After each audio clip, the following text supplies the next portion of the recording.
রংপুরের পীরগঞ্জে কলা ব্যবসায়ীকে কলা বিক্রির কথা বলে কৌশলে পীরগঞ্জ উপজেলার সদর ইউনিয়নের তুলারামপুর খিয়ারপাড়া গ্রামে হাফিজুরের বাড়িতে ডেকে নেন। তাকে মানসিক এবং শারীরিক চর্চা করে এবং তাকে ছুরি ধরে তার কাছ থেকে 1,55,000 টাকা নেন এবং ছুরির ভয় দেখিয়ে 5 লক্ষ টাকার মুক্তিপণ দাবি করেন। টাকা না দিলে তার জীবন নাশের হুমকিও দেন। এ সময় তার আত্মচিৎকারে পাশের বাড়ির লোক আসেন।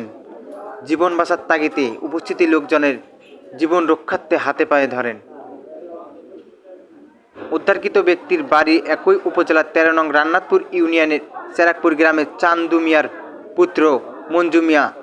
সেই একজন পেশায় কলা ব্যবসায়ী এবং তার একটি বাইকও তারা ছিনতাই করে নিয়ে যান। ভিডিওতে থাকছেন বিস্তারিত।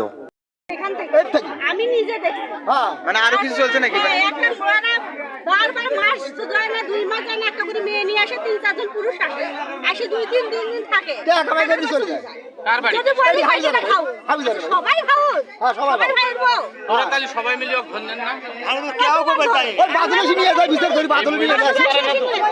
আজকের আজকেটা আমি দেখছি, আমি নিজে আসছি, আসিয়া বলছি যে আমার বাচ্চা নিয়ে আমি দৌড়েছি, ও বাবা ও মা ওই করে চিল্লাতেছে, কেটে উড়ে দিতেছে, আসি দেখি ও লোকের রক্ত বয়া করতেছে।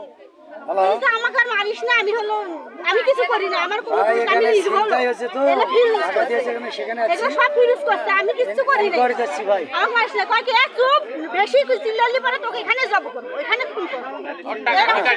টাকা কাটি নিছি। আমি টাকা কাটি না, ওগুলো দেখি না, কিন্তু যখন ওখানে যাবো করবো তখন ওর আরো চিল্লায়, জীবনের বাচ্চাটা গিয়ে চিল্লা দিচ্ছে। তারপর আমি ওনার সবাই চলে যাও, আমি কেউ ভিড় করেন না, আমার মতো সম্মান নিয়ে চলে গেছে। যাও ওদিকে খবর দিতে সবাই আসো, আসলে পরে তারপর সবাই যখন হুড়হাম করেছে লোকে। আপনি কি সুরা দেখছেন ওদের হাতে? না, তখন একটা লাঠি স্টিলের লাঠি একটা উনি পা খোরা, সেই লাঠি নিয়ে বেড়ায়, সেই লাঠি দেয়।